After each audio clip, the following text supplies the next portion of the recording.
BSc, 3rd semester, University of Mysore, Session 33, Oogenesis and Types of Egg.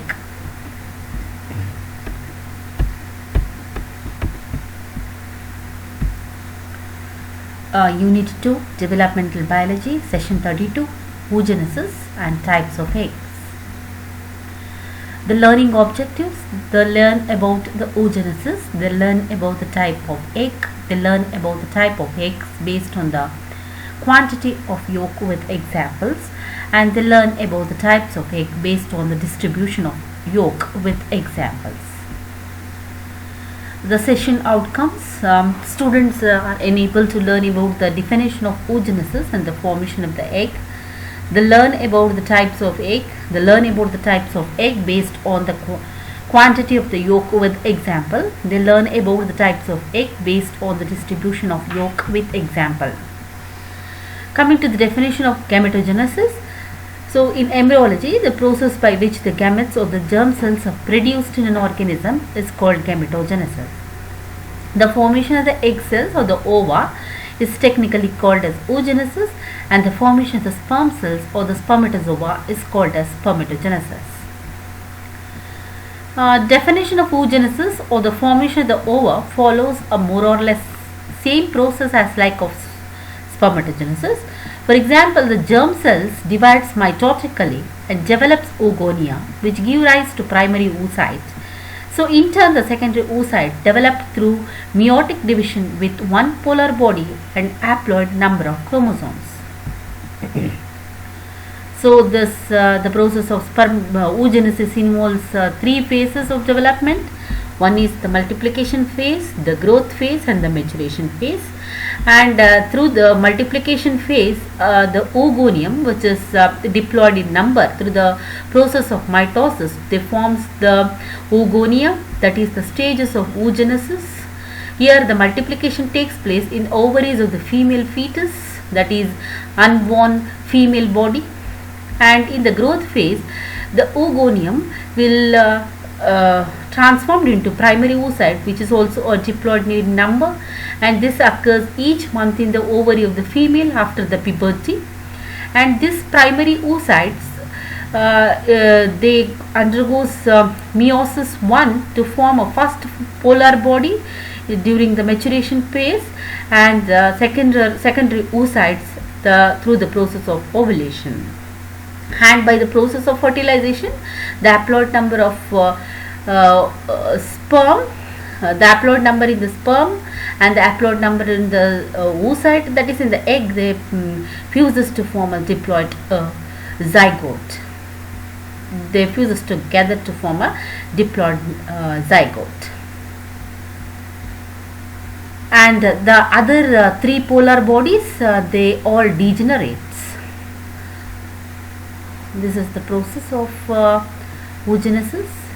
Then also you can see the steps involved in the oogenesis, that is primordial germ cells in the embryo, they undergoes differentiation in the proliferative phase, which is otherwise called as multiplication phase, and the oogonium is formed. It is a diploid in number through the process of mitotic division, and then it occurs by the end of the third month of fetal development. The differentiation and onset of meiosis 1 during the growth phase occur to form a primary oocyte, which is also a diploid in number, and during the maturation phase, the completion of the meiosis 1 and onset of meiosis 2 occur, results in the formation of the secondary oocytes and the polar body.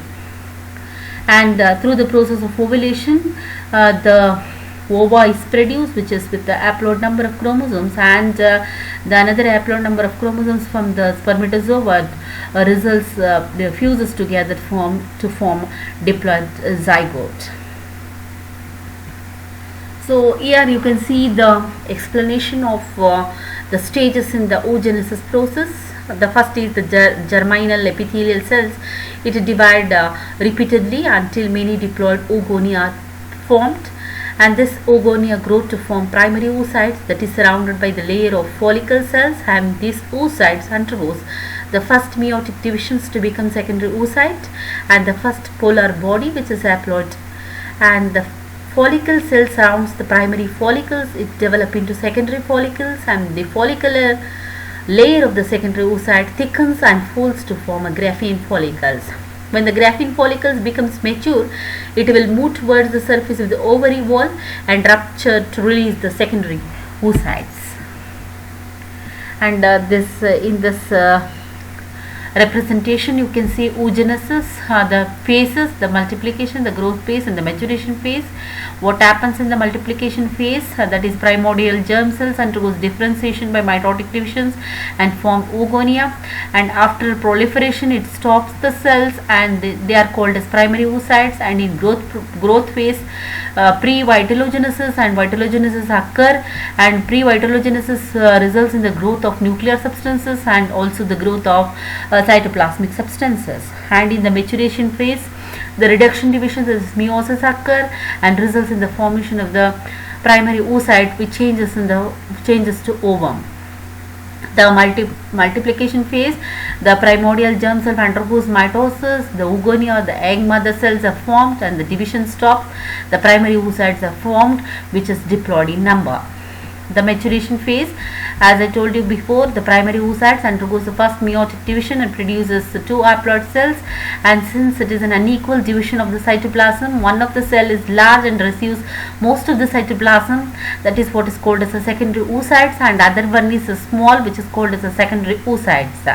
The ovulation occurs in the secondary oocyte stage, and the second part of meiosis takes place only after the contact of the sperm, and the nucleus of the secondary oocytes divides again to form another polar body and oocyte.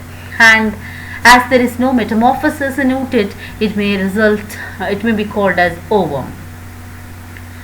So maturation phase, the meiosis 1 results in the formation of one haploid oocyte and three haploid polar bodies, or polocyte it is called, and it is further divided into maturation 1 and maturation 2 phase.